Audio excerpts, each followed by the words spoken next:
Good evening, everybody. This is Leah and Ryan from Pigeonauctions.com, Fepa.Ca. Hope everybody's doing great on this chilly Thursday evening. I'm going to check to make sure we are live on Facebook and YouTube. I'm going to send it over to you, Ryan, so you can say your hellos. Go ahead. Hello. Well, thanks. Hello. You just threw that over to me like that. Hello. Good evening. How are you? Welcome back. Feathers Elite Pigeon Auctions, Fepa.Ca. What are you doing right now? Well, you're on our page. We want to thank you for that. So, all we ask you is to do, subscribe, like, share, like, subscribe to anybody, anyone, everyone you know. Get on our page, Feathers Elite Pigeon Auctions. It's the place to be. I know there's hockey right now. I know it's wintertime. I know. But guys, we're Canadian, and no Canadians ever like hockey until it's playoff time. So right now, we're giving you that pass to stay with us here at Feathers Elite Pigeon Auctions. We got a big 11 lots tonight to talk about.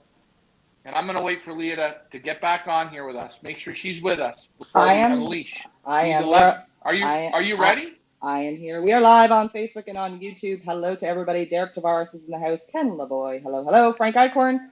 Nice to see you on, friend. Troy Spencer. Michael Peevler. Haven't seen you in a while. Nice to see you. James Timothy Walters. Hello.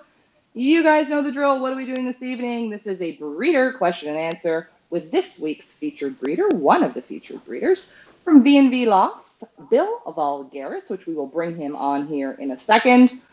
Where do you guys go to bid? FeathersLeePigeonAuctions.com. If you guys want to follow along on this broadcast, you can follow along on our website, Fepa.Ca or FeathersLeePigeonAuctions.com. We are going to take a look at all 11 lots in the B&V online auction, open right now, closing tomorrow night, and answer all your questions about the lots. First, before we do that, let me introduce the star of the show, Bill Vulgaris from V&V Lofts. Let's bring him on. Welcome, Bill. Nice to see you. Nice. Hello. Make sure you can hear us. There you go. We can hear you. Nice to see you. Nice to see you guys as well. Welcome. Before we get into the lots, how about you tell everybody, first of all, how long you've been into pigeon racing, how you started, a little bit about your partner, and how it all began. Okay. Well, I mean, it started back when I was about 15 or 16. I was in a soccer tournament where we are right now, the Pan Am pool. That would have been in 1982, something like that, 81, 82. And it was in between games. If we win the first game, we stick around and play in the final. And so we did win. And half the guys went to the mall, and I saw the loft across the street. Real curious, went over there, talked to who was at that time Mr. Omer Ben Wellingham. He took me through the whole loft and just blew me away. Just told me that these birds come back from 200-300 miles, and him and his son Ken were there showing me around. And he said, "Build yourself a loft, and I'll get you some young ones." And that's how it began. That fall, I went back, and I wasn't driving it, so I took the bus there. And he starts loading these birds into a banana box. He's got 10 or 12 birds in there, and I'm just like, whoa. You know, like I didn't bring that much money. I don't know how much this is going to cost. He said, nothing. You just take care of them, you know, learn how to fly. We'll walk you through it. And that's how it all started. So. And that's how the love story began. Listen, that was it. That was hooked. But I mean, it was always, even before that, you're always got an interest in birds. And I had fantails, believe it or not, before that for a couple of years. And they both got hit by the same car when I let them out. They flew across the street and got nailed by a station wagon. You know, so horrified little 12-year-old. Sorry, Dominic, if you're watching. Sorry about that. Yeah. I mean, that's not a great introduction to birds or pigeons, anyway. I mean, these things, and of course, you went and you get the usual. You know, you get some stuff up under a bridge, and you know, abandoned lots and that sort of thing. But anyway, once I had the racing pigeons, I was hooked, and you know, Kenny and Omer really took good care of me that way. It's actually family. I mean, I spent more time with them than my family, really, once we got started. I flew on my own for several years, and then Mr. Van came to me and he said, you know, I'm getting a little on in years. Do you want to, you know, become partners? And it took me all of 2 seconds to say, yeah, for sure. You know, we moved on my birds over there. And that would have been in just around 1990, I guess. We've been flying in partnerships since 1990. Wow. Yeah. Wow. Well, that's good. That's hard to do. Flying partners is super hard to do. You So I know, give you credit there, but well, that's tough. we've never had a bad day, honestly. Like, and Kenny and I are like brothers. I mean, we talk 3, 4 times a day. Sometimes the racing season, I'm there the whole time. I mean, first thing in the morning, 4 or 5 o'clock, it's Kenny and I, and then I'm off training. He's calling them in. We hang around for a little bit. If I'm working, then I go to work, come back right after work on the way home. It's there, and that sort of thing. And we've actually never had a bad day together in all the years we've been together. It's a great relationship. He's a great partner. We finish each other's sentences. We don't have to talk. We know exactly what the other one's thinking after all these years, and the jobs get done and the birds get trained and raced, and away we go. Wow, that's awesome. Now let's get into the different lines. I am fascinated to find out all about the different lines, where they originate from, and why you've picked them, why they've been successful for you. Give me the goods on the difference. Well, I mean, the original line is a Vandeveld line. So they were brought in like in the 30s with Omer and his dad, and that they raced in Belgium, and they brought him back when they started here. So they're originally Vandevelds. And then in the 40s and 50s, they imported or mixed in some Oscar Devrents, so the original Devrents. And they were some of the first ones that came over to North America, pretty much Canada and North America. And from there, like really, like I mean, they're a breed that's good at all distances. They're tough. They really cross well. I mean, they cross well with Van Loons and Jansons and that. I mean, you hear it all the time. That's what they kind of use. Cabell Strange kind of made him a little more famous with a different line out in his when he had Oak Haven Farms there with the Magoo line, and in California the long races. I mean, these birds excelled. But we blended them in with the Vandevelds and the Delbars, and then in the 80s with the Imbrex. And basically, they're all the same family. I mean, if you go back far enough in the pedigrees, I mean, the Devrents, bred with Catrice, the Carl and whatever, and they bred with the Vandevelds and Vanderesps. And it's just basically, I mean, they all seem to click. And the best thing about them, when we've integrated them with our family, like we can mate them fairly close and we don't lose the vitality, which you can't say that too often with a lot of birds. I mean, if you look at our pedigrees, there's a lot of intertwining, a lot of common ancestors, but the vitality is still there. Mm-hmm. Interesting. Right? And how do you find these birds for competing in the one lofts? Because everyone's going to one lofts, and I know you compete and you do very well. I know. Before we talked about doing an auction, you're always getting praise. Yeah. So I just, I was kind of wondering, hey, how are these birds for the one loft races? Well, see, and that's the thing. I mean, that's why the Devrents have kind of come a little bit to the forefront too with the old Reds. The old Reds don't mature quite as fast. If you're young, I mean, they're tough. So if you get a young bird race that's 300-400 miles, you're talking 12 hours, 10 hours. I mean, they're there. The Devrents will add that speed element where they're able to compete for average speed and everything else, and not lose any vitality or endurance or stamina. So in the one lofts, I mean, they've in the Salem, I think the last Empire in Salem, I think the last 4 or 5 years. I mean, we won almost 3 races back to back one year. The following year, a couple of guys who bought some of our birds, they got firsts in a few races, and then again last year. So they've, they and we don't fly a lot of one loft races really. I mean, that's not our forte. I mean, we want to develop our birds and fly them. And usually, when you're flying one loft races, you're sending your best birds, you're sending your first rounders. You're sending your hens. We're a widowhood flying guys, so we don't like to give away our hens that easily, but you have to do that for one loft races, and that kind of sacrifices the breeding program, right? So, because go ahead. Sorry to cut you off. And I shouldn't have done that. My apologies. That's okay. I remember being in California and in Texas, and there was a man by the name of C.L. Gage. Yep. And this was before I knew you. He kept telling me about a guy he kept saying, I think in Winnipeg or Northern Canada, that had Devrents. Yep. And now this all comes together.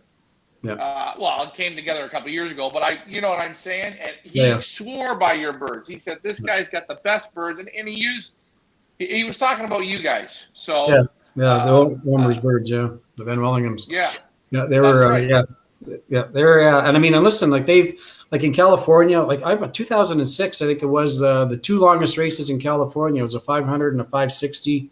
They're 50% V&Vs, won them both, one for Ken Wetzel and one for John Lamantea, Hillhaven Lofts. And then over on the East Coast, it was Billy Carpipris in Florida in the big combine. He won the 600. He was I think it was maybe an hour and 3/4 ahead or something like that in the 600. You know, I mean, Wow. I mean, they compete in the long distances, but I mean, you know, as soon as you mix the DeVrents in with the old Reds and you get that family going, they compete with young birds and whatnot. I mean, they don't lose their speed or vitality or anything. Right. Another question I had for you for Mhm. our audience: Yeah. are Reds okay? Do you mind Reds, Mealies? You know, You know honestly, I what mean, I'm saying? Because I get so many people that knock the Reds. Now, yeah, yeah. guys, girls, this man, you gotta love Reds. Yeah. Well, you know what? I mean, that was my favorite color as it turned out. I mean, Omer, I think he put like 12 birds in my basket. And I had, you know, that was in 1982. And I flew, it would have been, what, 6 or 7 years right away. I flew a 400 Saskatoon race. It would have been, it was a 400. And I didn't know what I was doing. I mean, just a young guy starting out. And I remember meeting him out on the highway, probably about 40 miles outside the city. And he says to me, we're in this field and we're letting birds go. And I pulled in. So he says, let me handle your birds. So he handles them. He goes, you know, they're way too heavy. He says, what are you feeding these things? They're heavy. You know, so right away I went over there. He showed me exactly what to feed, the amount and whatnot. And within like 2 weeks, the next 400, they're just pouring in, you know. And they're the red ones. The reds coming through, and then of course that's you know you get into fitting. And yeah, I kind of like the reds. I like the deep reds. I like the red checks and that sort of thing. I like all colors. I love, you know. But I mean, I got a little affinity for reds, no doubt. You know. I love the Also, Reds. hey, I'm just going to put that out there. I love the Reds. It was a pleasure doing Yeah. the photos and whatnot for these pigeons. It's so refreshing. You know, when you do blue bar after blue bar and blue check after blue check, and then you see the colors, it just brings Yeah. a huge smile to my face. I'm like, yes, color. So I'm a big Yeah. fan. Go ahead, Ryan. a question for you: Yeah.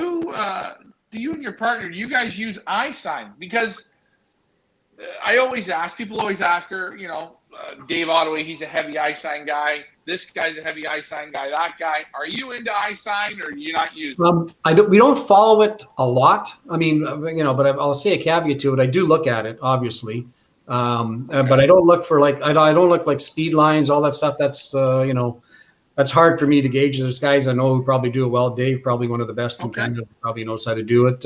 Brad Laverne. I got the good fortune of meeting Brad Laverne one time at an AU, and like what I like to see is I like to see an active eye. You know, you like to see the eye moving around. You like to see it kind of like the eye the pupil kind of turns a little bit like that, like a clock. Twitch. Exactly. Twitch. You find that with a lot of the better birds. It seems like, I don't know why it is, but you do. Inner eye muscle is one thing I really, really believe in. I think, and it's you know, it's something that there's a lot to be said for that. I mean, and part of it is too, they're able to focus. They're able to see at high speeds. Just like us when we get older. I mean, 5 years ago, I started wearing glasses. It drives me nuts. You can't do things as fast anymore, right? But so, I mean, if you don't have to do that and you got the eye sign for that, it's good. And then we had Andy Gobert. He studied at Cornell University, you know, with the pigeons and stuff out there. And he was studying the eyes in the ophthalmology department. And he's actually Omer Van Wellingham's cousin. So he came down one winter, you know, just before Christmas, brought his microscope and everything. And we were looking at eyes under a microscope. And he was showing us stuff that, you know, blew us away. I mean, a lot of it was the inner eye muscle, you know, the beads and all that sort of stuff. But it was really interesting. It was eye opening. And one thing he did show us is that, you know, when a pigeon has damaged himself, like he'll get a little tear in, you know, in part of the eye muscle. And we had two really good brothers, and one of them, like they both won 400s, but one of them, he was out for about 2 or 3 days. He came home. We're going to race him. Like he was still on our widowhood team. He was about, I think, a 3 or 4 year old. And he says, you're going to lose him if you put him on that widowhood team. And he showed us the tear, you know. And then his brother, same thing. He says, you know, he's got a tear too. And we noticed that following year, like they weren't coming as fast, so we just stopped them, you know. Huh. Isn't that So amazing? it was really interesting. So he obviously damaged his eye muscle, you know. Wow. So it was, and then he gifted me the microscope, which was kind of cool, you know. But so have you been using the microscope since then? No, I'd have to. No, he hasn't, Leah. Come I'd have to on. find it. We did That's a one pic- year. Honestly, we went through every bird. We made all these notes and whatever and that sort of thing, you know. But I mean, he did pick out a lot of the good breeders, but he really picked out a lot of the best racers. You know, he really did. And I think for racing, it's there's a lot to be said for it. And there's guys who do it really well. You know, Myron Kuliak, I think he was on the Alberta Classic. I sent him a whole bunch of pictures once when Andy Scurbach came and did our eyes, and he was blown away by him, and he blew him up, and he was enthralled with them. So. But again, you know, the older birds, the older they are, the better eye sign they get sometimes, right? Mm-hmm. So you kind of wonder, right? But anyway, I do a little bit believe in it. We don't do it a lot, but I guess in a sense, if you kind of watch a little bit for it, in the end, you do get birds with good eye sign anyway. Well, speaking of good eye signs and good eyes, we have 11 fantastic lots to get into this evening. We are going to start with lot number 1, guys. If you're going to follow along, please follow us along over at feathersleypigeonauctions.com or Fepa.Ca. We're going to start with lot number 1 in the sale. I'm going to bring up the video. Let me get my cameras here in focus. There we go. Here we go. Lot number 1.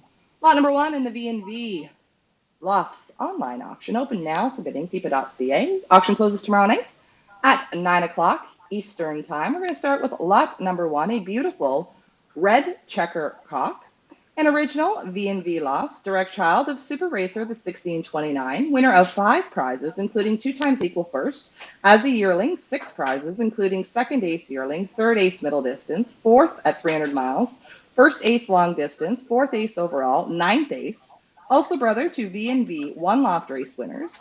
This line has been responsible for several 400-mile race winners, first long distance winners, and countless winners at all distances. This is a line-bred family that breeds winners in all generations. This is Son Ace 1629. Bill, let's talk about him. Yeah, I mean, he's a nice red cock. I mean, his dad is a pencil. His mom is a red. So, I mean, and we kind of did that a little bit just for sending off to one loft races because, like we talked earlier, you want to send hens. So what'll happen too is all the cocks will be red, all the hens will be either black or they'll be checkers, right? When you made them that way, so it's very easy to pick them out and you don't have to worry about it. But like his dad was a phenomenal racer for us, and his dad is a pure de Brent, and his mom, of course, is a pure old red. He bred the 340 the Salem special a couple years back. He was first. The year before that, he bred another hen that was 9th, I believe, and 14th in the 400.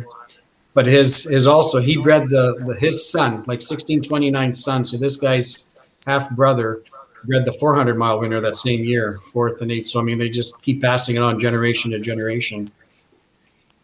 But they develop a little. He's already bred. Like we got a 2-year-old brother on the team who's won 2 races off of this guy here. You know. Super. Wow. Ryan?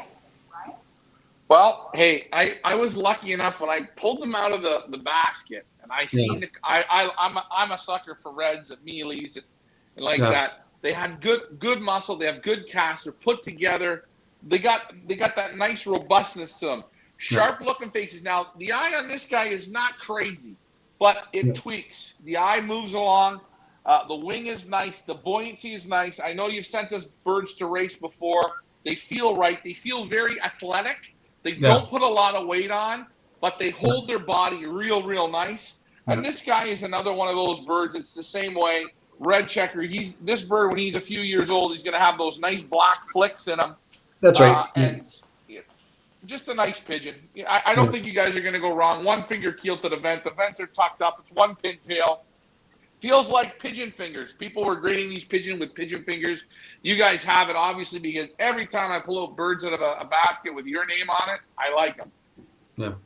Well, thank you. Yeah, I mean, they're race proven, right? I mean, the parents and grandparents and everything else, they're all race proven, so that makes a bit of a difference. I mean, like these guys, I was actually shocked. Like we bred them late June, early July. They hatched out. We left them in the stock loft because we're concentrating on racing the last old bird races, and then you're busy training young birds and all that stuff. So we just let them mature. But I mean, like they've never flown out, and we were just amazed at their muscle quality actually when I handled them, a couple months later. I was just shocked because we didn't even touch them at all after the initial grading, after we pick them out and set them aside, right? Mm-hmm. Yeah, 100%, 100%. Leah, where do you go to bid? Where do you guys go to bid? Featherselitepigeonauctions.com. This auction closes tomorrow night, starting 9 o'clock p.m. Eastern Standard Time. We're going to move on to lot number 2, which is a nestmate of your lot number 1. A beautiful blue pied hen. As I said, a nestmate. Shall I do the reading? Shall I read it again? Or shall we just, maybe No, I'll read it that's again. Should I read it? Give her again. All right, I'll give her again. I'll give her again. Here we go. This is an original V&V Lofts band number 1199, a direct child of Super Racer the 1629, winner of 5 prizes, including 2 times equal first. As a yearling, 6 prizes, including second ace yearling, third ace middle distance, fourth at 300 miles, first ace long distance, fourth ace overall, ninth ace, also sister to V&V One Loft Racing winners. This line has been responsible for several 400-mile race winners. First, long distance winners and countless winners at all distances. This is a line bred family that breeds winners in all generations. This is daughter ace 1629. Bill, let's talk about her. Yeah, I mean she's a honey, really. I mean, and like again, so you see the hens are about they're either dark or they're dark checks or blacks or whatever, and the cocks will be red. So that helps us out when we're picking out birds for one loft races. And they mature just a little bit later. I mean, the hens seem to mature a lot faster when we push them. She's probably a little smaller than the male, but again, they tighten up as they get a little older. It's one thing too. I know, their backs move around a little bit, but I mean, I think to have a like I've talked to so many long distance guys and whatever, you have to have a flexible back. I see like Ryan in that picture there, she pops up a bit, but once she relaxes, it settles down, it flattens out. And then you got to have a little bit of flexibility in the back. You're going to fly 12, 14, 16 hours, like some of these guys do. The feather quality is good on this family anyway. It's just phenomenal. Well, right. I will say, Leah, I'm going to say this hen, yeah, sometimes we're doing our videos and it just depends. You can be doing a video and it depends on your energy. Birds get a little skittish in your hands, get a little up, a little down, and it's part of the show. You see this hen here now. She's totally calm. She's buoyant. She's got good muscle. She got a nice wing. The vent bones, again, they're like steel. And the buoyancy, look, you don't even need hands to hold her. She's beautiful. She's sharp. She got that nice white flight, a little bib on her. Yeah, you like that. What a nice hen. Yeah, just you know what? When I took the 11 out, I said to myself, wow, these guys got to send me a team to fly. Normally you guys send me a bird or 2 up, and that's great. I need a team from you guys because you have a bad day and you lose a bird. Right? Give me a team of birds like this. These are some nice pigeons. You know what I mean? Yeah. So we haven't sent you any of the events. I mean, we like we say, we don't send to a lot of one lofts. I think the first year we sent to Gabby, and then this year we sent the Grizzles. But then maybe next time we'll send. We'll do that. We'll do that. Actually, we'll put a couple of the expensive bands on some of these. We'll see what happens, right? Yeah, that sounds like a plan. Works for me. Yeah, where do you guys go to bid? Featherselitepigeonauctions.com or Fepa.Ca. Again, reminder, guys, this auction closes tomorrow night, starting at 9 o'clock Eastern Time. We're going to move on to lot number 3, a beautiful mealy cock. Lot number 3. Here we go. Winnipeg 2021 1201, original V&V Lofts, a direct child of the first 400 Salem Special 2019, a son of 2 top racers, both race winners with tremendous backgrounds, full of first ace bird winners and race winners. He is half brother, half sister mating. This line carries all of the prepotent sires and dams in his pedigree. Generation after generation, they produce winners at all distances. Several have either won multiple races in their careers or have bred several multiple race winners. This is son of Salem, 9044. Bill, let's talk about it. All right, so this is a pair we put together a couple years ago. The mother of this one won the Salem 400. And then her brother, her next round, I think, was 8th in that same 400-mile Salem race. So that's the mother. The father is, again, down from the old Reds, and he's got DeVrent. So 1629's full sister is one of our three potent breeders. She's bred 7 or 8 race winners with 3 different cocks. Super. And so we ended up mating her, believe it or not, to 1629 sons. So it's an uncle, it's an aunt, sorry, an aunt nephew mating produced those ones. So I mean, so we're back again. I mean, they got the same mother in here for breeding. So we do that often in our pedigrees. If you take a look, that's how we kind of intertwine them back. We'll use the hen to bring back in. And so we just started flying these guys. I mean, they're really coming good. They hit off the top. His dad was a great racer. He's got him and his brother were just our pick birds almost every week. They were there the whole time, and they raced till 3-4 years old. I mean, he's a 14. We just retired him 2 years ago. Absolutely beautiful, Wow. beautiful Wow. coloring. Ryan, go ahead. And you hear right there, I retired the father of this pigeon 2 years ago. How many years did you race him? Yeah, well, there you go, 4 or 5 years. Some of these guys, and it's hard. I mean, I think the biggest takeaway a lot of guys have when they come and visit us, we'll show them some our widowhood team, 21 birds, and this guy's got 4 wins, this guy's got 3 wins, and they say, well, why aren't these in the stock loft? We go, well, we got their brothers in there and their parents, but at least unless we want them to fly, a 400, maybe over like 2, 3, 400s, for a couple 500s maybe or something like that over 2-3 years. If they fly all those distances and they're on your team for 4 years, it doesn't really matter. We're guessing at their build and what they got. They've got what they need, to be on a team that long, race, 7 races, 8 races a year, right? There's no second guessing after that, really.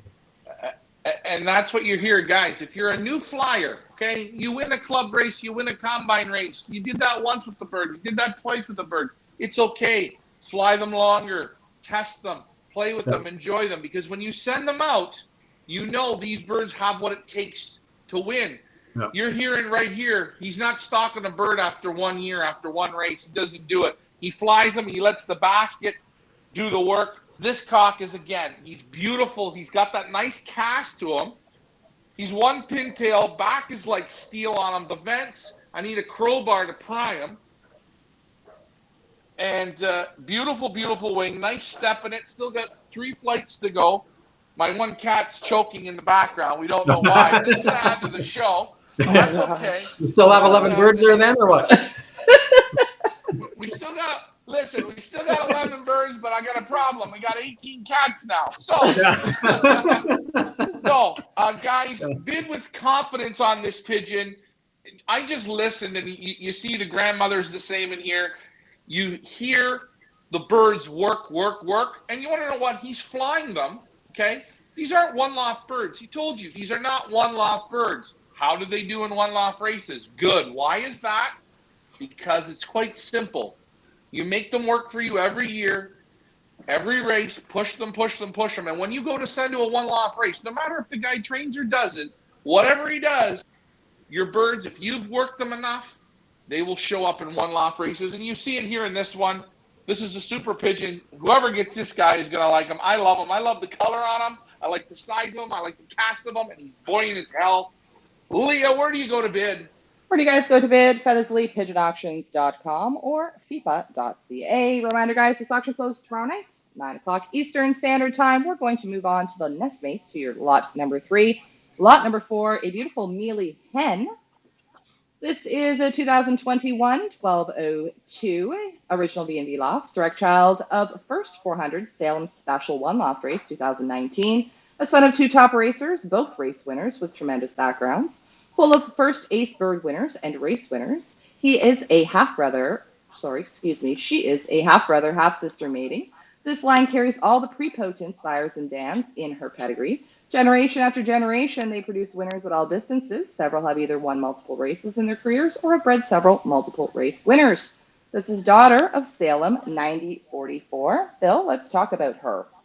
Yeah, I mean, she's an nestmate to the previous one. She's probably a little smaller, I think, if I recall, probably. I can't remember for sure now. But again, she's a nestmate to the last one. Again, well-bred and everything. So, I mean, it all depends on what they got between the years and everything when you start breeding them, right? You'll test the youngsters. But, I mean, yeah, she's exactly the same. It's the same nest as the nest one. So, last one. Let's see what she brings. Ryan, what do you think of the nestmate? Okay. She's smaller, but almost identical. Her vents are a little bit open.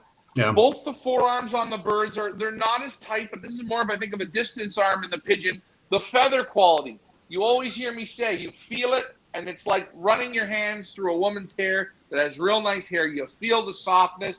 She has it. She's one pintail, bright. Look at the health on her. She's glowing, the purple and greens, and she's almost like a well, she's a mealy, but she's got almost like a chocolate tinge to her. She got that nice third bar, very, very buoyant, spoon-tailed, sharp-looking, bright eye. Another nice pigeon. I'm not going against this one at all. I would definitely give this one a shot. I wouldn't pair a brother and sister together, but No, I'll tell you, no, they're already a half she's brother sister she's a mating, beauty. so that's yeah. Yeah, we don't want to get too crazy. close. Yeah. No, that's true. Beautiful. No, I like him. I'm not against this bird at all. I think it's very, very nice, and even you can see she's got those brown flicks in her tail, so she's a hen. Yeah. Where do you guys go to bid? feathersleeppigeonauctions.com on lot number 4. We're going to move on to lot number 5 in the sale. Guys, if you have questions or comments, now's the time. Put them in the comment section below, and I will do my best to ask Bill for you. We're going to move on to lot number 5. Let me just start the video from the beginning. Here we go. 2021, 1204, a blue bar hen. Original B&B Lofts, daughter of first ace long distance and 400-mile winner, full sister to first and 10th in the 2019 Salem Special 400-mile one loft race. A nice young bird with a performance pedigree, loaded with ace pigeons on both sides of the pedigree. B&B's best 2 lines for the distance and one loft races combined. Line bred to the first at 340-mile 2019 Salem Special main race and 14th 340-mile 2018 Empire Classic main race. This is daughter first ace 04. Bill, let's talk about her. Yeah, so remember when I was talking the first 2. So 1629's full sister is this one's mother. So she's bred 7 race winners with 3 different cocks. Her father, her sire, is a son of 1629. And together they're the ones that bred the 400 first and 10th in the 400 Salem. And that pair already, we put them together. The first year he was down in the stock loft. We sent, after he retired, and we sent 2 youngsters out to the Salem, and they both scored in that 400. But we've also got a 2-year-old cock now on the Widowhood team. He's won 2 races already. We got another younger brother who's, I think, 3rd or 4th ace yearling this year. This line just scores all the time. They're so consistent. Like his dad was one of my first birds every week. There's every year you've got a couple of that you pick.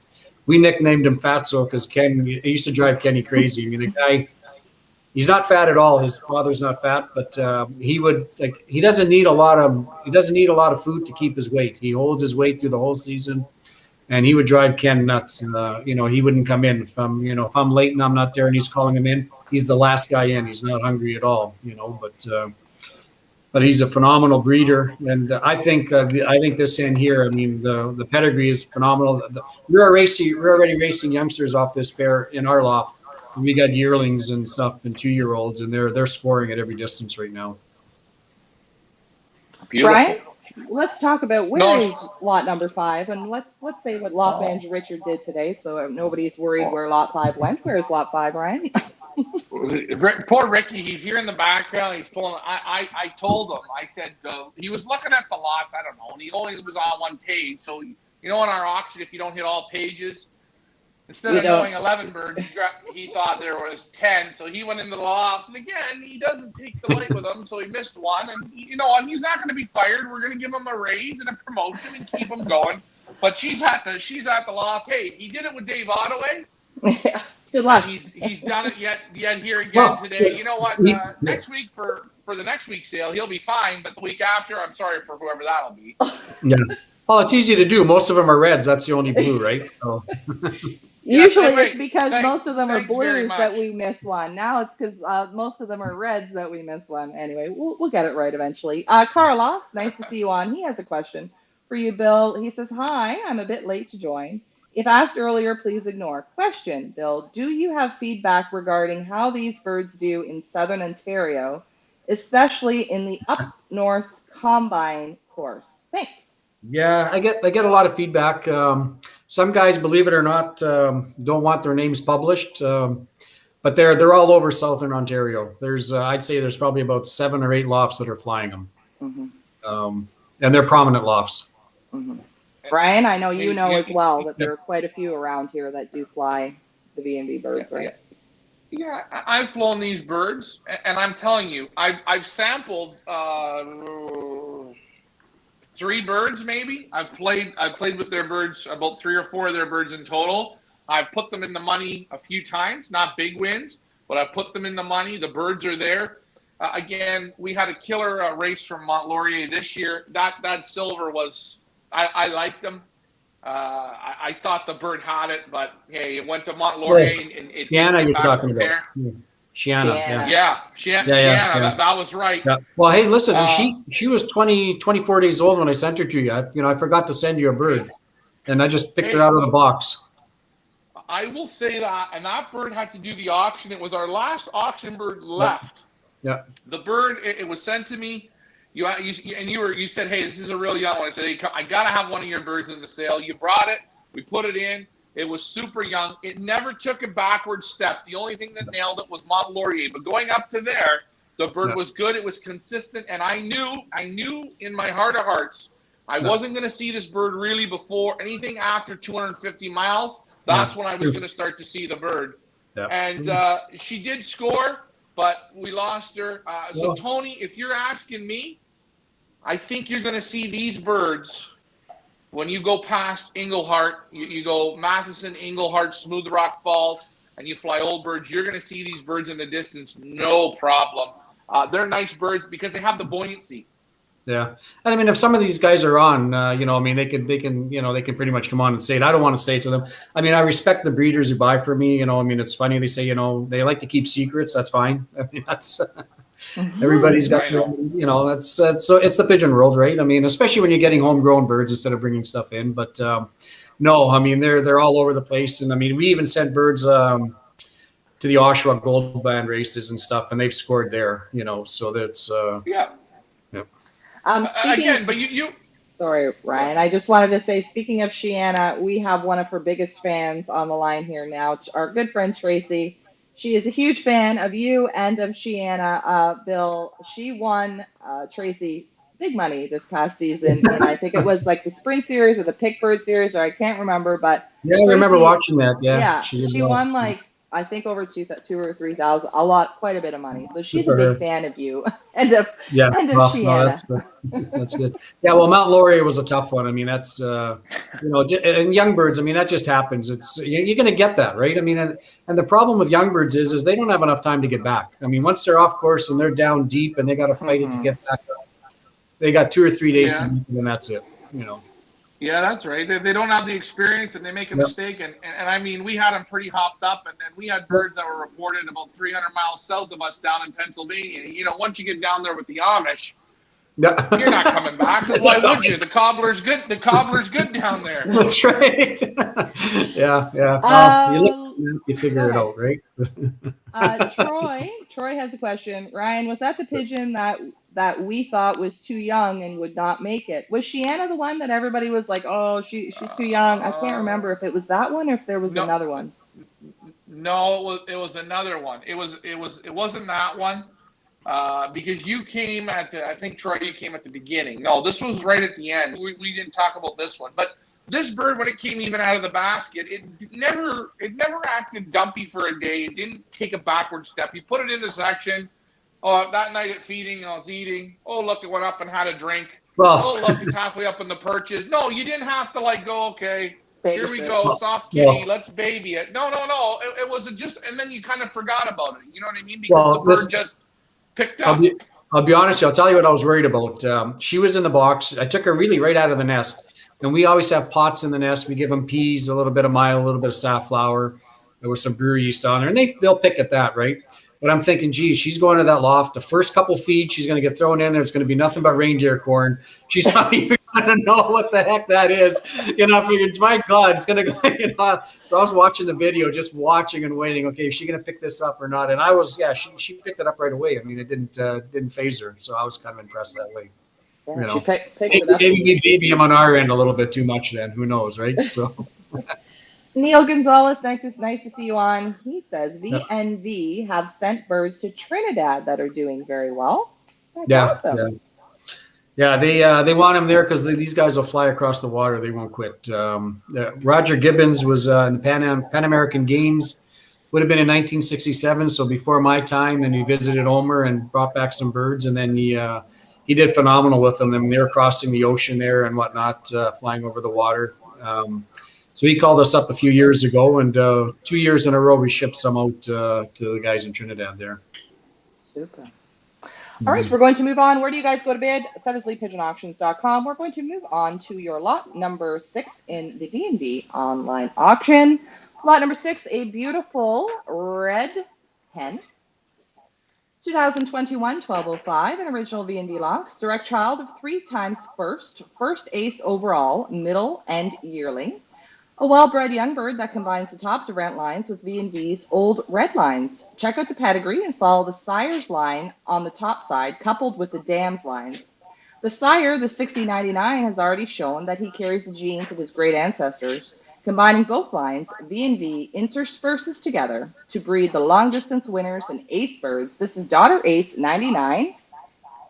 Bill, let's talk about her. Well, I mean, this is the 6099 was one of my favorite birds. I mean, he's in the stock loft now, and he's one of the ones that we actually stopped maybe a year early. Um, and I'll tell you right now, his youngsters are flying fantastic for us. We've raced several of them. We got 3 young cocks that made it through this year through young bird training and the races, and they're right there on top. Same with the hen.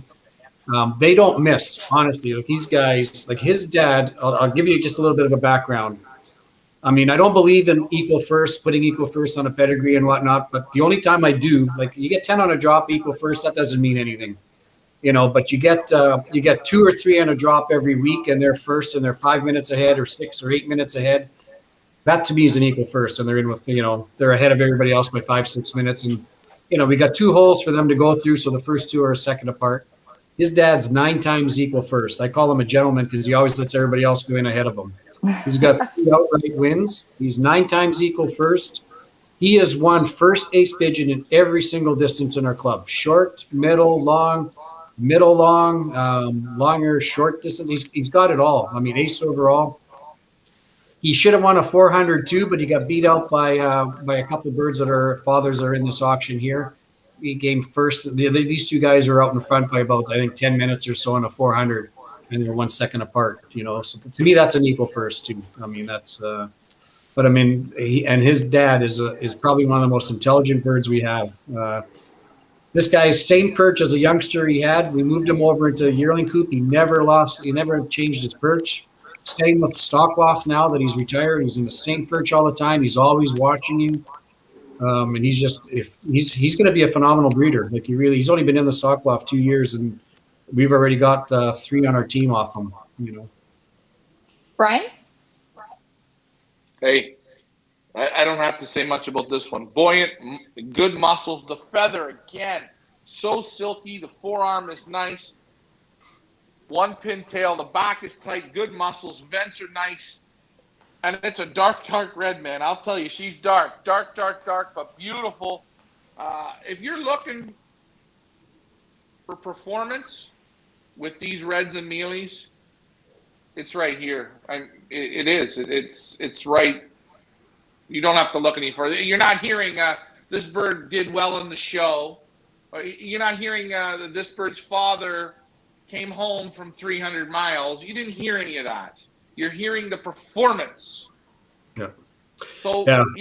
And if you've never had luck with reds, it's okay. Give these a try. I promise you, you're looking at the man right here. They're for him. They're winning. If they weren't winning, he wouldn't be wasting his time. Yeah, that's it. I mean, and actually the mother of this hen too, she's a full sister to that 1629 and that 13774. So she's right off those Devrens too. And she's a jet black. That's why you're getting that deep dark red like that, Wow. Well, hey guys, Leah, where do you go to bid? FeathersLeePigeonAuctions.com or Fepa.Ca. Sydney Madison says that she was at the open house this past Saturday, and when she was there this past weekend, lot 6 was definitely one of her favorites. Thanks for that, Sydney. We're going to move on to lot number 7 in the V&V online auction. Lot number 7, Mealy Hen. Original V&V Lofts, the 2021 12-12. A little hen that carries all the main long-distance winners on both sides of her pedigree. Her sire was an ace and 3-time winner. Her grandsires were all race winners and first ace winners. Easy to follow the lines on her pedigree. Should be a great breeding hen. This is inbred ace 22. Bill, let's talk about her. Yeah, I mean, this one here, she's got everything in the pedigree. Like all our best lines are in there. Her dad is a 3-time race winner. He won a 400. It was a 12-hour race. His brother was third, about 20 minutes behind him. The year before, her father was third in the 400, and his brother was first. I mean, the breeding, like her brother's got, her father's brother's got 2 race wins.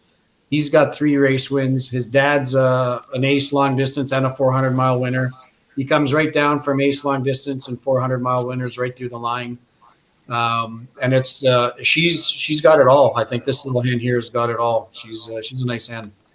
And we raced one of her late bred, I think a 3rd round, the round right before her a young hen, and she went all the way to where we had a real tough 400-mile race this year with young birds. She went to every single race. She made it. I think it was 7 or 8 straight races, and she won prizes in quite a few of them. But that last one we had exactly 11 hours to get them home, 376 miles, and it was a headwind. So we figured, well, there's going to be some day birds. There was 18.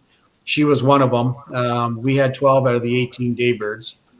And that's and she was there. There's that what I mean by that eye. See how it just kind of twitches like that. Twitches. Yeah, exactly. Yep.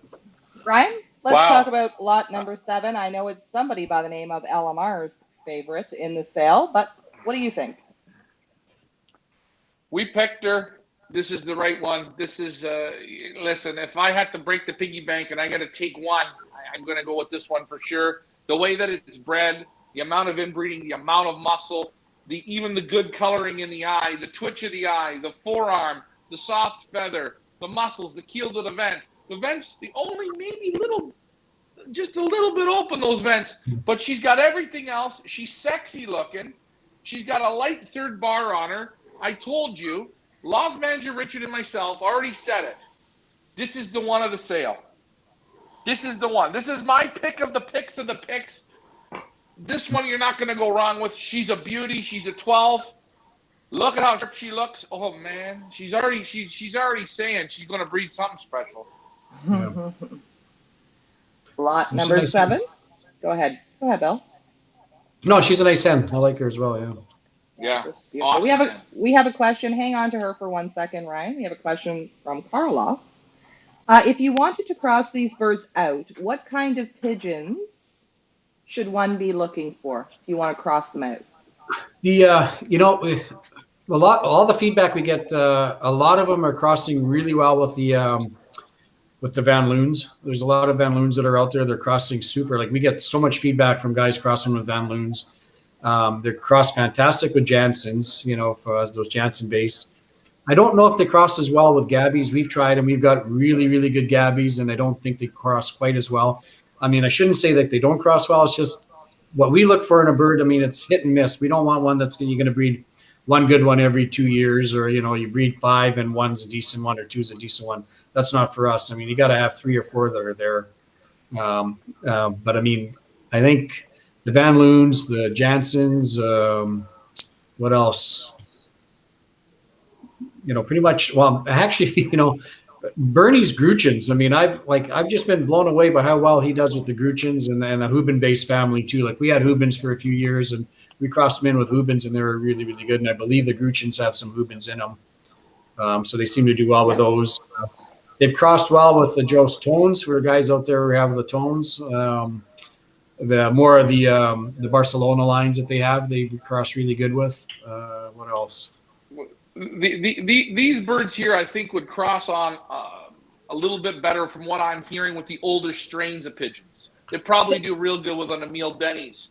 Probably that's it. Yeah, no, you're absolutely right. The Delbars even, and that. You know what? Delbars, yes. The Van Reets, the Jansons, maybe even Stickabouts.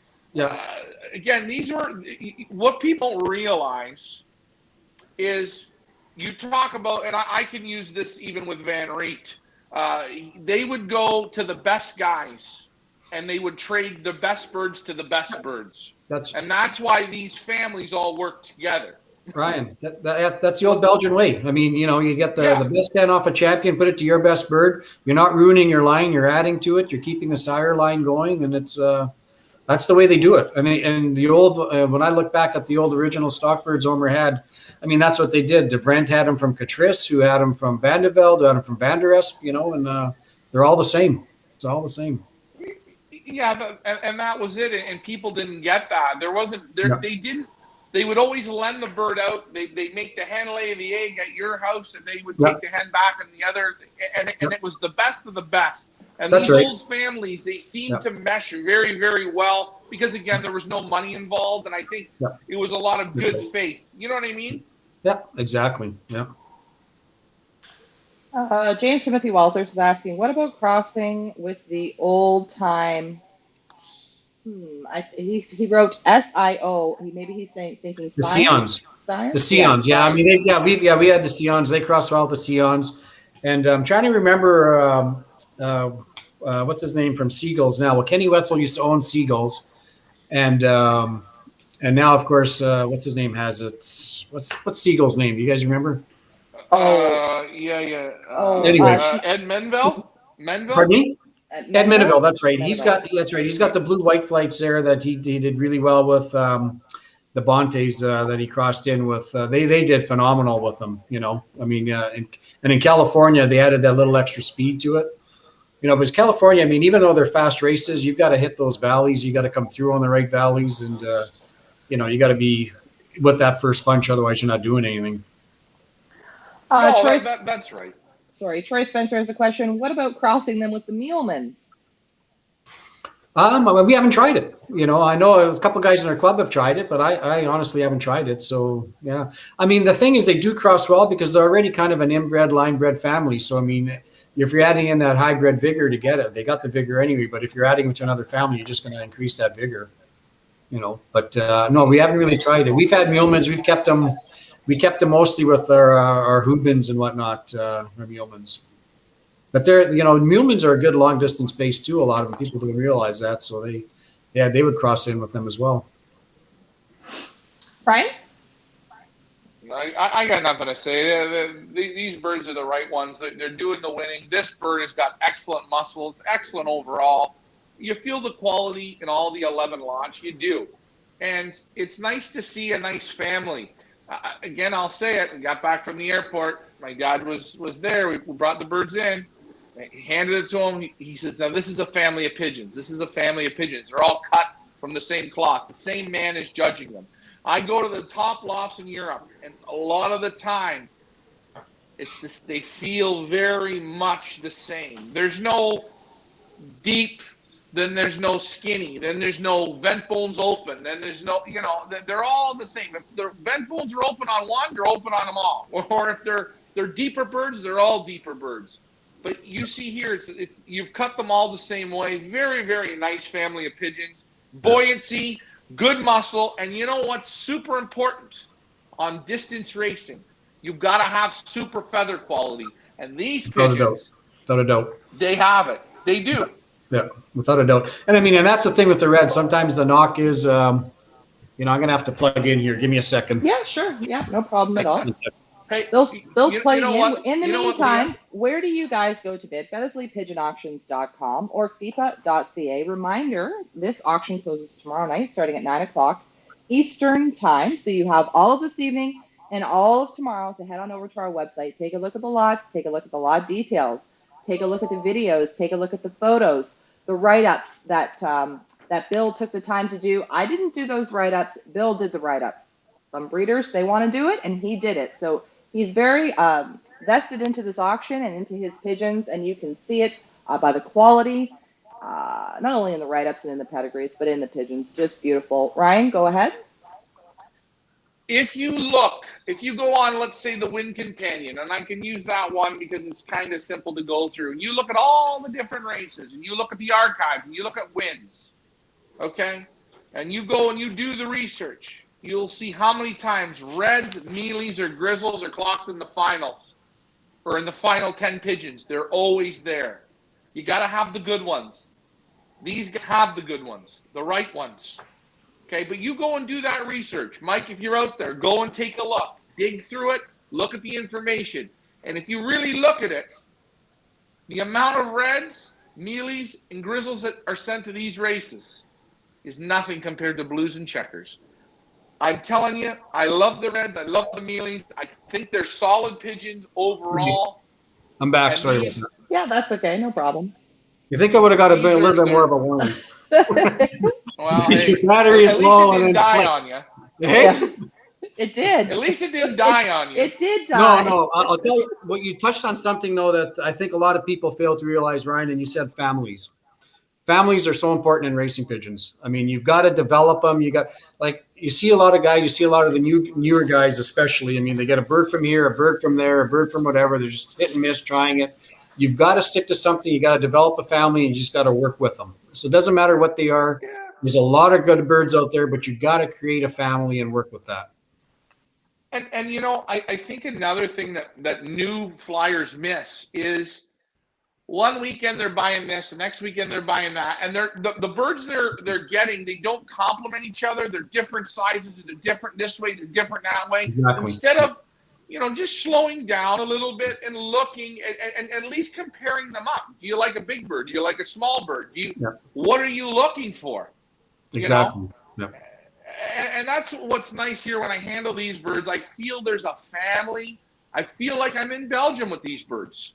You feel the togetherness. It's same like Mike. We're doing the Leah, I'm bad with last names. Pronounce the last name. Katowski. Handle the birds. The man has the same fingers. They're all the same way. I like that. I see what the man is doing. Yeah. So good job for these ones, man. Yeah. Omer and Ken have spent years and years and years developing these birds, you know, over the years, right? And we've been flying together since in the 90s. And that was my promise to Omer. I said, you know, I'll never let the family die. You know, Kenny and I are going to keep that going, no matter what it takes. You know, and that's the thing. It's a life's work in there. You know. We have another question from Teji Santu. I hope I said that correctly. Wants to know, would they be good in California races? Yeah, they're flying phenomenal in California. Kenny Wetzel used to be out there and used to win all the 400s. Hillhaven Loft, he's won the 4s and 5s with them. They're fantastic in California. They really are.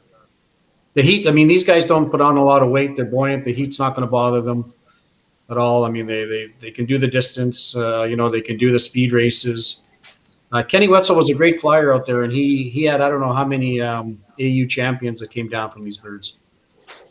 And another question from RR Loft: what speeds and distances are they best at? What do they excel? Your lines, would you say?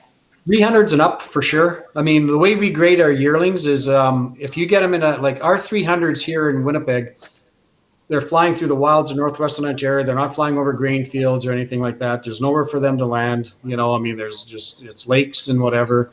But I mean, our 300, to put it in perspective, our 300-mile races in the heat here, I mean, they're 8 hours plus. You know, they'll do it in, you know, average maybe 38 miles an hour, 40 miles an hour. Our average speeds every year, the average speed winners for the club, the overall average speed is about 1,100 yards. These guys excel at the 3s and up. I mean, and the farther they go, they just pull ahead, but they can keep up with the short and middle distances as well. Yeah, once they relax, they're pretty easy in the hand. Yeah, and guys, if you're thinking of buying these birds here and saying, well, hey, I'm gonna win, I'm gonna win flying 1,700. Okay, yeah, these birds, they're gonna be okay. They're gonna get you through it. But what you want to see these birds at is 300, 400, 500 miles. 300 miles, and hey, if you go to the one-lot races and the guys don't train the birds, at 300 miles, these are the ones that come out on the top, and you see it in some of the results already on these birds. I know, I can feel it in them. They're so buoyant. These birds don't pack on weight. You can feed them straight reindeer corn, peanuts, energy mix. They don't get fat. They hold the same. If I feed them barley, they stay the same. They don't waver, which is great. The constitution is great. They're just built right. They're not like me. I'm eating pasta. I'm getting bigger and bigger. I'm going to have to go to a salad diet, and then I thin down. It's not going to work. It's not going to work. You got to stick with the pasta. That's what I had tonight for dinner. You got to stick with the pasta, right? It's funny that you say that too, because like even the speeds, Sergio Bear from Granby Loft this year, he won, I think, 2 races with a couple of blue bars that are 50% V&V. And he actually, I forgot, he actually crossed him with the Gabby. So I mean, he won. If you look at his results there in the Salem this year, I mean, they did well, and I mean, they fly at all distances. I mean, really, in speeds, but they do excel at the and maybe it's not miles. Maybe let's say 7 hours and up. That's when they start to really show. They don't get tired. 7 hours and up. What I love to hear is this is a real pigeon man talking. He's in hours on the wing. That's it's right. different in miles. You go with hours. You get a lot of young birds are good at 6 hours, maybe 7. But once you get over 7, 8, 9, 10, that's where the true cream of the crop young bird flying is at. You know it with hours. Wow, Leah, I'm getting goosebumps on hours because that's I'm really starting to relate. Where do you go to bed, Leah? Where do you go to bed? FeathersLeePigeonAuctions.com or Fepa.Ca. Jason Mihalik, type in your question again, friend, because half of it got cut off. And once we finish with lot 8, we will get to it. We're going to move on to lot number 8 in the sale. A Mealy Cock, 2021, 1215, original V&V Lofts. Son of the 40760, a top racer and breeder, half brother to the 7723. Winner of 4th 2017 Empire Classic 1 Loft race, main race at 313 miles.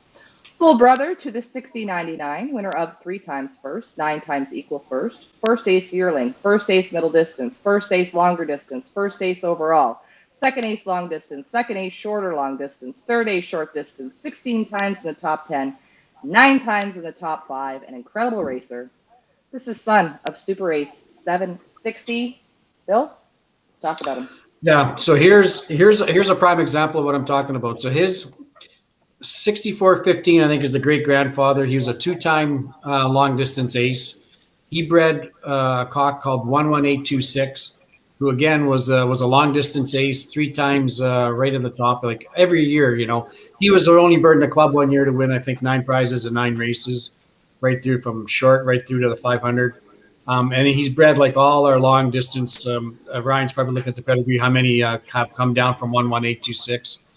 Now 40760 was a good racer himself as well, and he's an ace bird, phenomenal breeder. The first year we put him down in the stock loft, he bred 4th for I think it was our V&V entry in the Salem, 4th in the main race.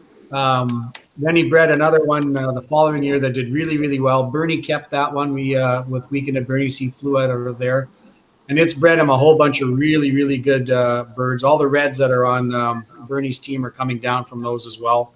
Chicady, I think this year scored I don't know how many times with the red down from them. And he's also the father of that 99 that I'm talking that we just had a couple that really nice red, deep dark red. It's just phenomenal. I mean, the sire line all the way down, no matter how far you go, it's just one ace after another. Ryan? Yeah, you hear it. You see the pedigree. It's not looking for results. The results are there. Another nice pigeon, a little longer cast bird. Sharp. Look at how nice and bright. A little longer, buoyant though, buoyant. It kind of, when I think of these distance birds, you kind of think of like kind of a sailboat, but so buoyant. Like you just see like, how does a sailboat go through the wind? It goes. And these are the same way. This reminds me of the bird, Shiana, that I flew this year. Same kind of bird. Interesting. That's right. The mother's got Shiana blood. Like the mother, she's got some inbred which Shiana had in there. So you picked it right out, Ryan. Way to go. Sometimes he knows. I almost know what I'm doing. You wouldn't get that from reading the pedigree because it's not in that pedigree like that. But I mean, it's there. I mean, that's I use my fingers and I can go back because that bird. I like the bird. I wanted to see the bird do well, and I wanted the last 2 races for. Unfortunately, I didn't get it. But I will say This one is close to it. It's got the third bar, buoyancy. Back comes up a little bit. Vent bones are strong, good muscle, nice forearm. It's a little tighter, which I like, but the feather quality, again, and you see it in the pedigree. Distance, distance, distance. You never go to Europe and handle long-distance pigeons and they have poor feather. That doesn't exist. Doesn't happen, The feather quality, it has to be super. And these ones have it, and it's the buoyancy. I'm going to tell you, these birds take nothing to get into condition because they don't put on excess stupid weight. Okay? Well, I handle the kittle birds, something like that. Some of them are monsters. Monsters. But they're a speed pigeon. This is a different style of pigeon. It's everybody's come to our lofts does the same thing. I mean, they handle youngsters, they handle old birds, they handle stock birds that have never been flown out for the last 10 years, and they're blown away no matter what time of year it is by the way they handle. They're race ready all the time. And I mean, we take it for granted. We don't even realize it, right? I mean, it's just something that's taken for granted. But and this one's here, his younger sister this year, we only flew one on our team this year. Because we sent a few away, and these parents, their youngsters are in demand, quite a bit. So we had one hen on the team, a pied, and she was a little off at the beginning of the year. Like we were looking at her, the whole team is up flying, she's not flying. So we were okay. She's got another week. If she doesn't pick it up, that's it. We started training. She never looked back. She got 7 prizes as a young bird. And the last race, the 400 that we had, the 375, she was on the drop. We had 3 out in front by a few minutes, and she was right there, Yeah, they got long flights, don't they? Yeah, he's got, 3, 4 to go still? Beautiful. Yeah. Yeah, she's got 3 to go, but you see a beautiful step. They're nice. They're butter knives. Again, these birds, I'll tell you, by next year, you won't recognize them. They get even nicer. That's right. Silkier, it's just perfect. Top quality. Leah, I'm going to ask you this silly question because I want to know. You know what I want to know, right? Where do you go to bid? FeathersLeePigeonAuctions.com. This auction closes tomorrow night at 9 o'clock Eastern Time. R.R. Loft Rosario, I'm going to get to your question in a minute. We're going to get to lot number 9, a beautiful blue pencil cock, 2021, 1225. Original V&V Lofts, son of a first ace long distance and 400-mile winner. Full brother to 1st and 10th in the 2019 Salem Special 400-mile one-loft race. A nice young bird with performance pedigree, loaded with ace pigeons on both sides of the pedigree. V&V's best 2 lines for the distance and one-loft races combined. Line bred to 1st at 340-mile 2019 Salem Special main race, and 14th at 340 miles 2018 Empire Classic main race. This is son, first ace 04. Bill, let's talk about him. All right, so this guy, believe it or not, he was slated to go out, but of course he didn't come out the right color. So every year we get guys who want off a certain pair and they want a red or a red check or something like that. And we only breed we'll only breed about 4 rounds, maybe 5 at the very most, but we'll farm him out. So he's kind of a little later bred. And of course he was slated to go somewhere, but he wasn't the right color. So we kept him, let him develop. I mean, he's going to develop a little more. And these guys, always develop a lot more as yearlings, especially the cocks. But what's interesting about him is his color is a pencil. Now, if you look back, his grandfather is 1629, and that's the pencil. That's a throwback right there. So I was kind of interested to see it. And I said to the guy, he's a pencil. He's going to be a nice cock or whatever. And he goes, no, he's got to be a red. I said, well, okay, we'll have to wait till next year, type of thing, right? So, Brian? Well, I said, Leah, when you did the beautiful advert, this guy's grandfather's that pencil cock on the advert. Am I correct? That's the grandfather. That's right. Exactly. And look at, he's a throwback to that. Yeah, so if you guys take a look at this pigeon, he's going to turn out just like his grandfather, maybe nicer, who knows. And, he's a nice pigeon, super young. Buoyancy is nice. He's a little bit bigger pigeon, a little bigger barrel, one finger keel to the vent. The vents are open a bit, but he's a tight pigeon, strong pigeon. That feather quality is super. I love the pencil. You don't see pencils like Look at him. He's almost a checker. Yeah, it's really Yeah. nice. Really, It's really nice. beautiful. Yeah, beautiful. Yeah, gorgeous pigeon. And you know what? Too bad for the guy that said I like reds. You know what? I know you like reds, but I think you missed on this one because I think I get a lot of that, you know, and it's understandable. I mean, people want the color, right, and they want to be able to say it's a red, right? But so many good ones aren't red as well, right? So, Yes. Yeah. Rosario Loft asks, what's the cost to ship to California? USA shipping, if you're shipping by post, is $225 for 1 to 4 pigeons. If you want to ship by air, it's $250 for 1 to 12 pigeons. Yes, we do ship across Canada and the United States. Karloff has a question. Bill, how many lofts and birds do you guys fly against week after week? well, this year for young birds, we were flying 500 young birds a week, 487, 470. And then we had one tough race that did us in around the 250. That was the third last race. We've got about 20 lofts in the club right now. And just to give you an example of some of the competition, this year was so exciting because we had a lot of new members, and a lot of these new members were hitting the top of the sheet as well with young birds. It was really phenomenal. We had a front. We probably got a front. We got 2 lofts that are, what would I say? They're about 30 miles short and about maybe 12, 14 miles south of us.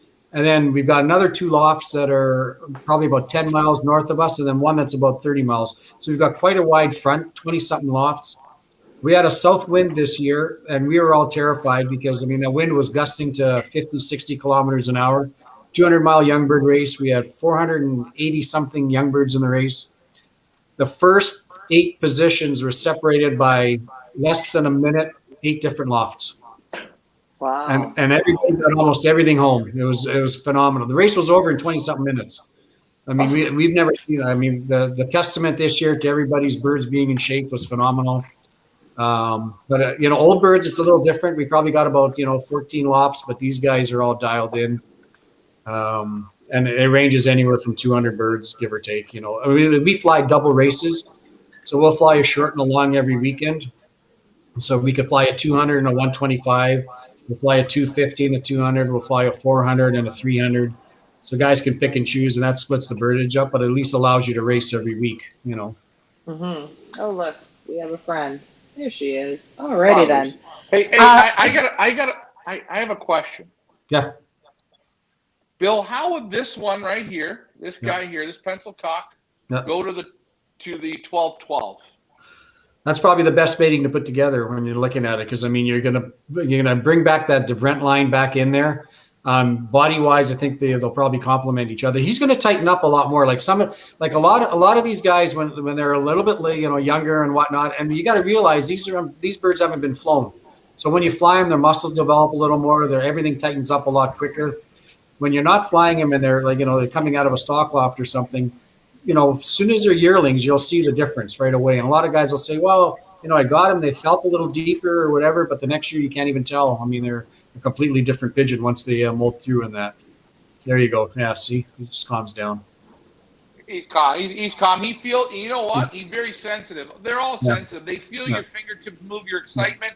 I'm a very excitable guy, but I'm handling it. And we picked the 12-12 out, and I said, okay, now let's pick a cock, right? This guy here, I would pick for her. Yeah, you didn't hear that from me. He would also go with that hand, that red hand off of 99. I think he would cross in nice with that one as well. Okay. Speaking of pairings, we have a question for you, Bill, and you're probably going to have to put your thinking cap on for this one. But Jason Mihalik says, give you a band number, Winnipeg, 2012 427. I still have this pigeon from you. Do you think you can match it to somebody in this auction, to a pigeon in this auction? And he's asking if you remember that pigeon. What's the number? What year? Well, 2012. We had two bands. We had a gold band race, I think, too, at that time. That's not a Gabby, is it? We'll have to wait for him to respond. Jason Mihalik, is it a Gabby? Let us know in the comments. It's the band number is 427. That was we had a gold band Gabby's that we had a 427 and whatnot. Okay, we'll wait for him to respond, but thank you for that question. Tony says, thank you. You are welcome. Rita, I bet he does. You're putting Bill on the spot, Jason. Well, I didn't ask it. Jason did. Well, that's quite all right. Yeah. We'll wait for him Hey, to get wait. back in the meet. I mean, Ryan, go ahead. I'd be easy. Listen, I keep everything. We keep every single record, so it's easy to find out. You know, Hold on a second. Hold on a second. We're missing the whole point, Leah. What year was the bird? 2012. 2012. Hold on. Hold on a second. Yeah. All I need to know is this: Are the man's birds damn good? Yes. Why? What's the year? He's a 9-year-old. 2012. He's a 9-year-old. 9 years old. So hey, wait. Are these birds good? No, they're great. They're awesome. They're winning because you don't keep a bird for this long just for fun. And then come up with a great question like that. That's the question of the day right there. I got to send him a hat for that one, Leah. That's the question. That proves that these birds are still winning. They won then, and they're still winning. Yeah, and the other thing is they've got longevity. They've got a lot of longevity. Like 6415 leap to 25 years old. We've got these guys that are constantly still breeding. Like 11826, like he was hatched when 6415 was 19 years old. You know, he bred an ace pigeon at 19. 11826 was an old one. I mean, he just went down last year. We had a whole bunch that we just put down, and they were like 2003s. You know, they last forever. Yeah, they do. We got a 16-year-old hen, believe it or not. And you would never even recognize them. You know, not only is that a testament to your lines, but it's a testament to you and your partner, Ken, as handlers, as pigeon keepers, as loft managers, to be able to keep the pigeons for that amount of time and have them keep producing winners. It's really a testament to your lines and to you. That's incredible. Awesome. Well, yeah. And remember one other thing. He's in Winnipeg, okay? He's as close to Santa Claus in the North Pole as where I'm going to tell you where the magic reindeer corn is. These birds got to go through winter. I said to him, "Hey Bill, how's the weather out there?" He goes, "Well, we've got 1.5 feet of snow already. I mean, the kids have been on the pond since September the 3rd. Wait, and to have old birds, that old, still producing." It's the quality in the bloodlines. It's the insides of the bird. They're special pigeons. You know, there's a lot to be said for that -30 birds that make it through that. I mean, they're hardy, number one. But you walk in there in the loft when it's -30. Their wattles are white, like just snow white. I mean, nothing lives through that, right? I mean, That's really. I mean, there's no bugs. There's no nothing. And of course, like Ken does a fantastic job. I mean, he's. This guy can read pedigrees. I mean, I'll go in there, I'll handle a bird or whatever, and Kenny will focus right away on a pedigree. Says, we're going to put these two together. And every time he says that guy, he's like money. He picks them out and they breed. He's really good at concentrating on that. Awesome. RR Lofts asks, do these cross well with Gabbies, especially Mark Evans? Never tried it with Mark Evans. I mean, I don't know what kind of Gabby's Granby loft has. That's the one that he crossed it on and got, I think, he had like 2 ace pigeons in the Salem this year, and he had one that won 2 races. So it's a 50% D&B, 50% Gabby. We've had some success with it, but not as much. But we don't see, the thing for us is when you got a family, you don't want to bring in something that isn't quite like the Gabbies. We think are fantastic birds, but I don't think they're good for 1 day long races is what I want to say. I mean, they'll fly the 3s and 4s in Belgium, but a 3 and 4 in Winnipeg or in Manitoba, it's an extra 2-3 hours, so it's a little bit different. I think the only Gabbies that are really, really more of the long distance Gabbies are the Rudy Desserts. I think those guys have a lot of long distance blood back in them. Again, they're their original straight, Blixum and Wittenbuck and Colonel and that sort of stuff. But I don't know about the Mark Evans ones at all. Sorry, I can't answer that. I don't know. Well, Jason Mihalik just says that he has had very good results with your birds, so thank you very much for that, Jason. Where do you guys go to bid? FeathersleepPigeonAuctions.com or Fepa.Ca. This auction closes tomorrow night. Where did Jason get his bird from? Do we know? Jason, where did you get your bird from? Let me know in the comments while we move on to lot number 10, a red cock. 2021 2528, an original V&V Lofts, the direct child of Super Racer, the 1629. Winner of 5 prizes, including 2 times equal first. As a yearling, 6 prizes, including second ace yearling, third ace middle distance, fourth at 300 miles, first ace long distance, fourth ace overall, ninth ace. Also brother to V&V One Loft Racing winners. This line has been responsible for several 400-mile race winners, first long-distance winners, and countless winners at all distances.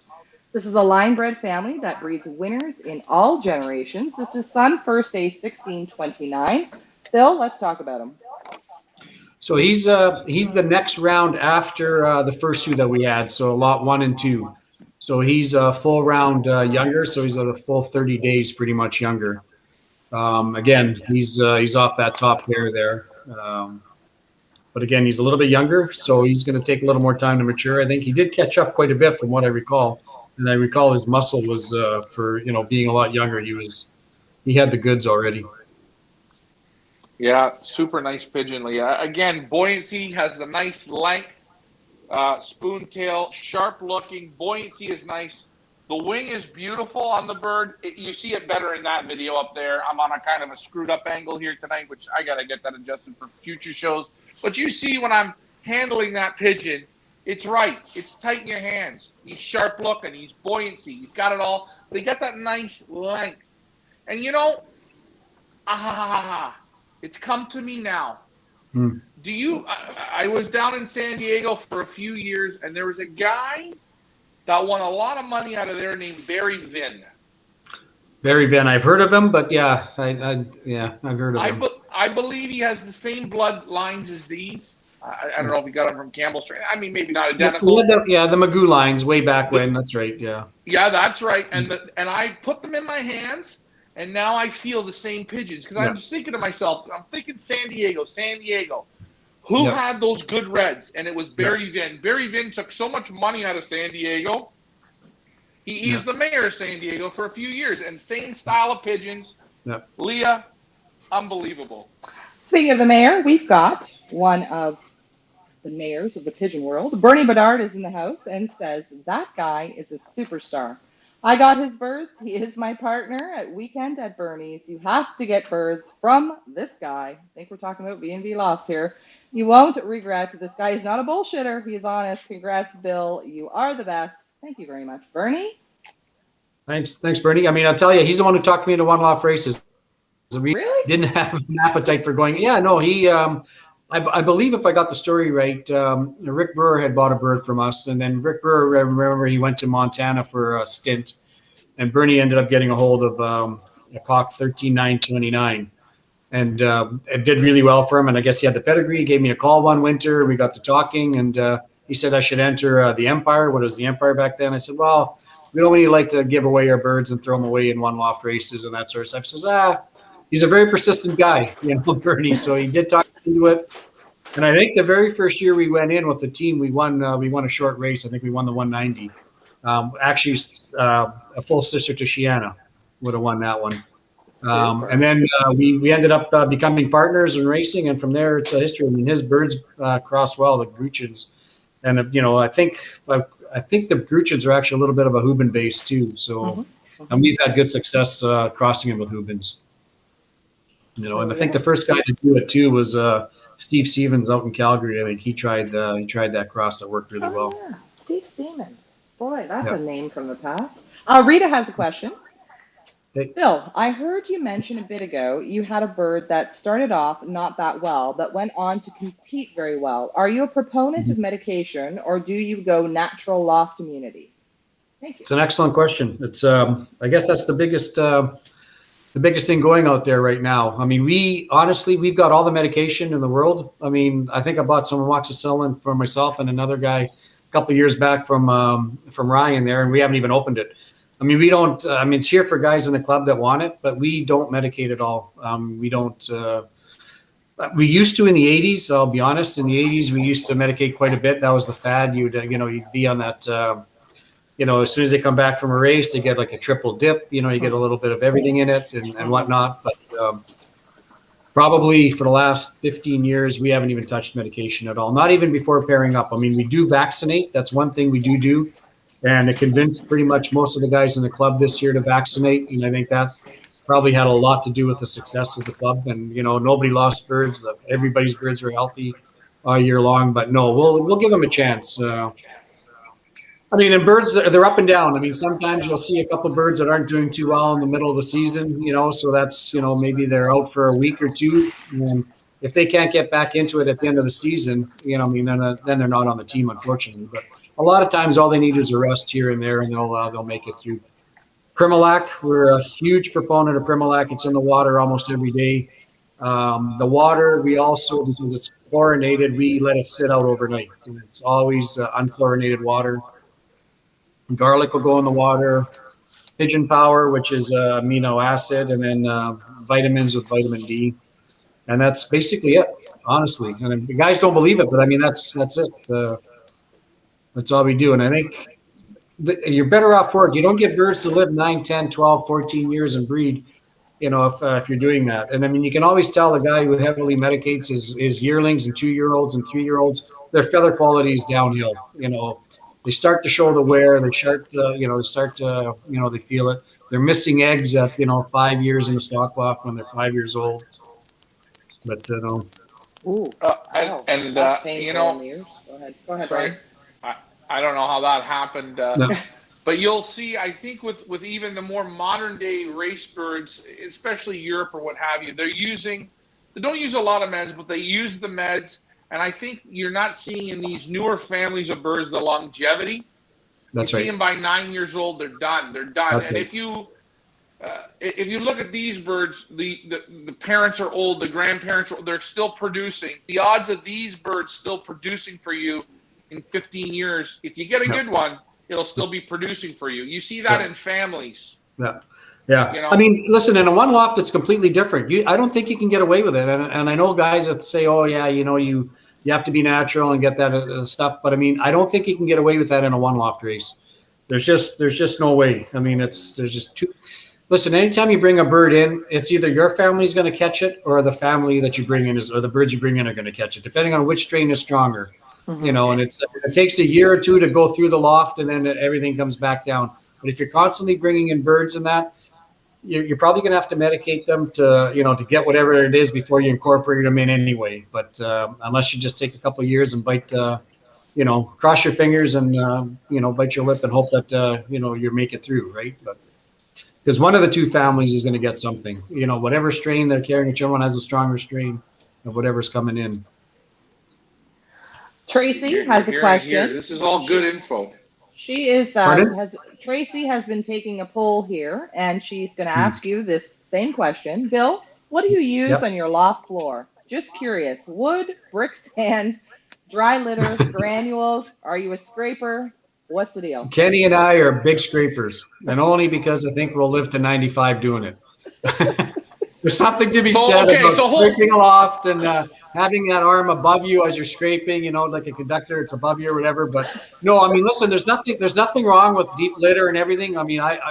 But I'll be honest with you, young birds, we don't clean the loft at the beginning when we wean them the first round that goes up there and that. And we even have older hens that are up there, 10, 12, 14-year-old hens that we leave with the youngsters for the first little bit. That's the time when they got the least amount of stress. They can be exposed to things. We don't clean the loft. We let them get, pick up whatever they want. The only reason why we clean is because we like it better. We walk around in sandals and stuff, and Kenny and I'll tell you, Kenny scrapes with a tiny little scraper. You could eat off that floor. He's when you go into a loft, he'll clean up behind me. I'll go by, and he'll come right back and clean up to make sure it's done up to his standards. He's immaculate. See, Leah. That sounds like Leah, cleaning up after you constantly, Ryan. Yeah. Hey, Leah, did you hear it? Finally, in Winnipeg, they got sandals out there. I'm glad you guys got the weather for sandals, which is great. Before we go on any further, Leah, I have such confidence in these pigeons. Okay, I would love to put a team of birds somewhere in the U.S., a small team, maybe a 3 or a 5 bird team. Have these guys breed them, and we follow their journey on because number one, they got the nice color, they got the feather quality. And most importantly, they got wins. Sure, and I think these birds Reds only. I got no problem standing behind these ones. Reds, well, yeah, Reds whatever only. you guys pick. But you know what? Awesome birds. You know what's funny about a red? Forget We weekend had at Bernie's. We're gonna have the Sandal Loft. off of Bernie's, yeah. There's a guy, John Boyle, who does the pigeon program there, loft manager. When he helped me through, like we had, I'd say 1,000 something birds on a pedigree program, this old one, and he came up with this new web-based one, and we had ours crashed. So I called him up and I said, "You got to help me." I said, "We got like 1,000 birds on here." Oh. He says, "Send me the file." I go, "What the heck? How the hell do I send you a file? Like, what are you talking about?" You know, he walked us through it, put it through, and we were forever in debt. I mean, he was able to save everything. We sent them down. I think it was three. We're sending out to California. So I said, "Listen, if you're available, I was going to send you down some birds." I sent down a box. There was 4. One of them, off a 4-time winner, got out on him. And he was too embarrassed to tell me. He sent me an email the next spring, and he said to me, "Bill," he says, "I was too embarrassed to tell you." He goes, "That bird got out on me on day 3. He came back in the springtime." Oh, really? Because he walked in the backyard, walked up to the loft, he goes, and I had to coax him in. I looked at it, he goes, "I couldn't believe it." He goes, he came in. And so one of his friends, Des Moines Oliver, he used to import a lot of birds from Europe. He's a big flyer out in Utah. So he got a hold of me and he said, "Can you send me down the same stuff, same kind of stuff you sent John?" 2 years later, he phoned me up and he said, "We just won the 600 with a pair of your birds, a little hen. She was about a half hour in front." Oh, And wow. it's a big Utah combine. So, I mean, they did really, really well out there. What a great So I'm story. flying one of those big combines. Yeah, let's do that. Hey, no problem. I'll pick the race. I'll let you Yeah. guys know, and Yeah. we'll go from there. But you know what? You're hearing it. He wins in Winnipeg. He's winning up in our area. He's winning in the U.S. The birds are in Trinidad. The quality's here. Where do you guys go to bid? FeathersLeePigeonAuctions.com. We are going to finish off the evening with the final lot of the evening. A beautiful red hen. Here we go. 2021 2532. Original V&B Lofts. A direct child of 3 times first ace overall, middle, and yearling.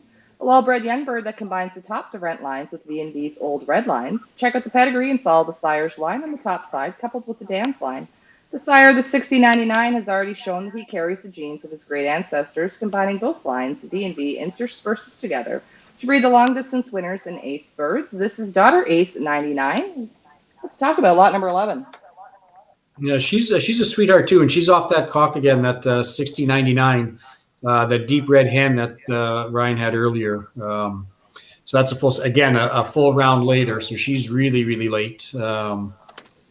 And I mean, again, she had a lot of muscle. I remember when I sent her off. I don't know how she'll develop. She was a young hen, and but anyway, I mean, again, she's got a little bit of intelligence. I mean, this one here, I noticed in the loft, she was pretty intelligent, kind of like her dad was throughout the years. But she's on that second page that I don't think people click on the bottom to see, But I mean, she'll be a nice little hen too.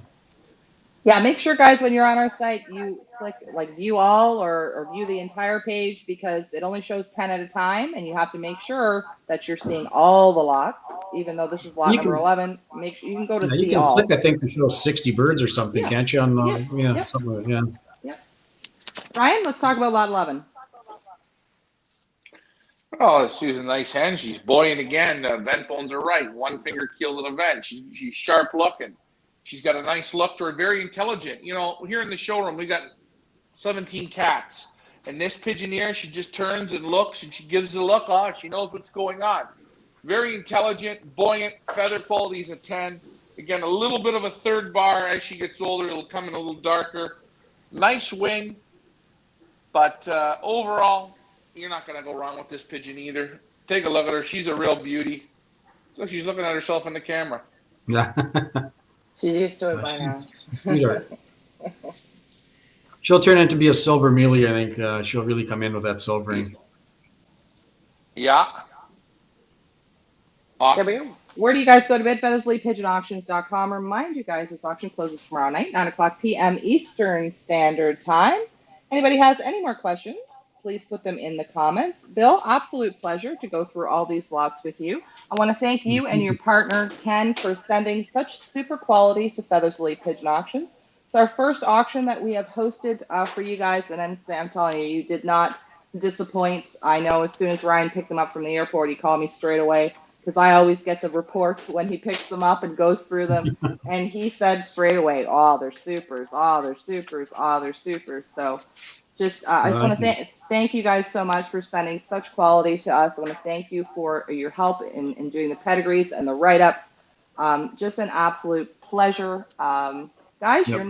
you're not going to go wrong with these 11 lots. I encourage you to head on over to our website once this broadcast is over. Check out the lots, check out the pedigrees, check out the photos, check out the videos, check out the ratings from Loft Manager Ryan. Think about what Bill has said during this broadcast, and please make your informed bids. Ryan, what do you got to say? Wow, you took it all, Leah. You took all of it. You gave it a thumbs up. No, this is a good one, guys. Hey, it's expensive to go into one loft races. These birds here, from what I've handled, from what I've heard, even tonight, a gentleman having a 2012 pigeon. Did he I reply stand back? behind these birds 100. No. You know Jason, what? did he reply back? No. He Okay. all other than saying that he has had some great success with your birds and highly Okay. recommends them. So. Yeah. Okay. But getting back to that, these birds are good. They're going to get you the results. Hey, you've heard about it. Take a look at the pedigrees. Look at the write-ups. Look at the quality of the birds. Old family, still winning today. And I'm going to tell you the number one reason why this family is winning. Because these guys here from V&V, they have the fingers, and they're putting the birds together in the right way to keep that family strong. Oh, yeah. With good in them, and they're getting race results. That's down to you guys. Yeah, well, that's You know Ken's. what? That's Ken's strength. I mean, he like I'll look at a couple birds and I'll have ideas of what I want to put together and so on, and he'll put the pedigrees, and Ken will go, no, let's go put these two together. And every time he does that, he's golden. He could pick out a pedigree like you wouldn't believe. He's incredible that way. He really is. Rita says, Bill, my father lives on Lake of the Woods. If I make it over there, are you open to a visitor? Yeah, for sure. Yeah, there you definitely. Go, Rita. If you're not far away, if you're Lake of the Woods. Bring your snowmobile. Your father probably sees our birds fly over there on occasion. You got to go under that big lake. Remember, Rita, for all of our Feathers Elite pigeon auction breeders, we sell the backstage pass. Yeah. It is $169 per person. We'll sell you the pass. You get to go right in and get that first-class treatment. Rita, you just private message me for those passes. Again, guys, they're limited. Time's limited. Get them in now. And we have a family pass as well. Good one, Ryan. No, yeah, anybody's welcome to come through anytime they want, Dill, definitely. Well, visitors are always welcome. There you go. Perfect. Okay, I'm going to wrap this show up on my end, Ryan, and then you wrap it up at your end. Guys, don't miss out on these 11 incredible lots from V&V Lofts. I want to give a big shout out to Bill's partner, Ken. Couldn't be with us tonight, but I want to give him a shout out, and thank you guys so much. Where do you guys go to bid? FeathersLeePigeonAuctions.com or Fepa.Ca. Ryan will be back with us tomorrow night for a weekly show wrap-up where we will go over both auctions online right now. Ryan will give you his picks in both the Kotoski Racing Pigeons and the V&V Lofts sale. You guys have your homework to do between now and tomorrow. Head on over to our website, do your research, and make your informed bids. Thank you very much, Bill and Ken, V&V Lofts, for 11 super lots. Thank you guys for all of your input and questions this evening. Don't forget to share, like, and subscribe to our page. And I'm going to let you wrap it up, Brian. Well, all I have to say is thank you both from V&V. Bill, thank you. You guys did a great job. Quality was super. I love the Reds. You guys have your opportunity now. Don't snooze and lose on this one. It closes tomorrow night. Keep your eyes open. You're going to get some super top quality, old style, horsepower, grit pigeons right here in front of you. Going to produce for years and years. Thank you very much, Bill. Thank you guys. It's been awesome. You guys do a great job. Thank you for supporting Thanks for supporting the races that we put on, for being on our shows. You guys are always welcome. And I am serious. Hopefully, I'll talk with you after, but maybe we can put a small team in somewhere because I love these birds. I think they're awesome. Guys, I can't buy the birds in the sale. I'm not allowed to. But guess what I can do? I can ask them, hey, you want to go partners in a race? No problem. I love these birds. You are number one. I want to thank everyone for tuning in tonight. Great questions. Great questions. For sure. This is how the show grows, inch by inch, brick by brick, mile by mile. You hear me say it. It's kind of cliche and bullshitty. No, it's not. We're just growing slowly and slowly. This Feathers Elite Pigeon Auction Army Pioneer Club. Thank you, guys. Thank you, Bill. You have a great night. And remember, thank you, guys. Yeah. I want you to try sandals in the winter. I'm in shorts right now. All right, guys. Have a great evening. Thanks for flying with us. Take Bye care. for now. See you guys. Thank you. Bye.